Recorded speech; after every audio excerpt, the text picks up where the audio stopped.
Welcome to episode 1 of Leadership. One of my biggest things about leadership is the power of your words. You see, people talk about leadership as being this, you lead from the front or you lead from the back. No, leadership is malleable. It's a malleable process. Sometimes, yes, as a team leader, you have to be at the front of the charge and you have to push forward. Other times you need to be at the back like a giant rugby prop, pushing everyone, driving them forward. Other times you just need to be the nucleus of the cell, sit in the middle and shut up and let the team do what they do best. Because they don't always need your interference. They don't always need your input. Because you hire people you trust. You work with people you trust. And that's one of the biggest aspects of how this all works. There's too much industry that I've been at these days, and I've spoken to some of the largest companies in the world who don't understand how to lead people. If you don't give people your trust, you don't get trust back.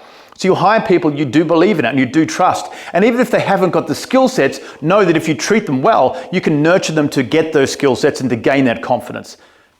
I once read a statement which said, there is an I in team, but it's normally hidden somewhere in the A-hole. And the A-hole means management. Now this is true for a lot of aspects. And at the time when I first read that, I had a light giggle and I moved on. But as time went on, I started to backbrain this. And it became more apparent that there was so much truth in this statement that I couldn't help but go back and back and back and work through the why. And what had occurred to me was this: there is an I in team. It's a team of individuals. Everybody in your team is individual. So I can't come in on a team of mine and use a blanket statement for the team, because what I say to one person which might build them up might also crush the other. So one of the things I want to talk about today is this: you need to know your team. Too many businesses, and I do this a lot, I get them to fill out, and I want you to do this at home. Get a big blank piece of paper, maybe 2, with lines, no lines, it doesn't worry me. And write down the names of every person in your team. And once you've done that, write down everything you know about these people. Because so many people in the workplace know nothing outside of these people except for the workplace. So how do you build true relationships? How do you build bonds with people if you know nothing about them?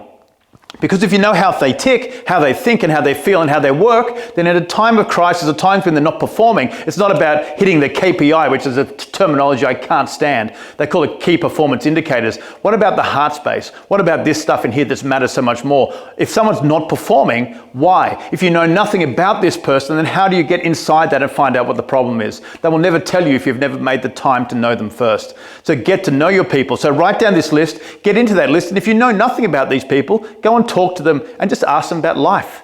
Tell them your interests, talk about theirs. And through that you'll find common ground, and through that you start building an actual bond. And through that bond you'll start becoming more tight and gelled. And as things go forward, it becomes better and better and stronger. And you start to form true relationships with each other. And when things go badly, you will bond together instead of being like rats on a sinking ship and fleeing.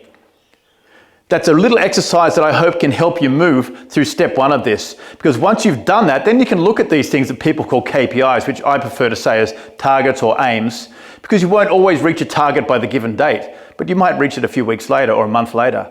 But as long as you're on the process and on the journey, that's fantastic. But if your team aren't performing, don't just look at the performance. Look at what's driving that performance. Look at what's happening in their home life. Look at what's happening behind the scenes that's making that come to fruition. And then you start attacking the problem to help them find the solution. And through doing that, 2 things happen. 1, you help get to the root of the problem. And 2nd, they know you've got their back. But none of that means anything unless you know your team.